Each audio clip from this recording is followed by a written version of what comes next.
So this is the potentiometer of IR element. I switch the power element on. Now you see one wheel is rotating, the other is not. I'll have to, if I rotate this potentiometer on one side completely, that means on state, 100 state, both the wheels are working.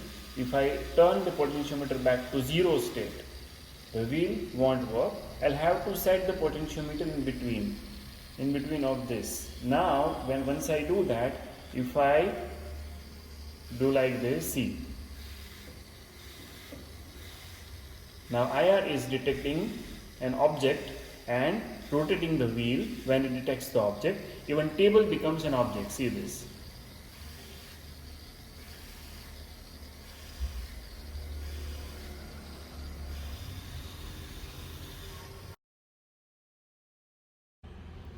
Here, this motor is connected with this wheel and this motor is connected with this wheel. Now, this motor element is under direct control of IR element, while this motor is under direct control of power element. That means this motor and associated wheel will always remain on. If you see this, this wheel always remain on, while this wheel is under control of this IR element. That means when IR detects an obstacle, an object, then only it will rotate.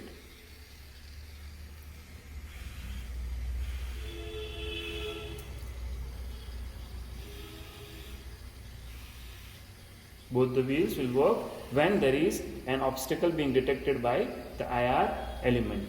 That means if there is no obstacle, if there is an obstacle, that means if the car is on the table like this, it will go straight. But as soon as it goes out of the table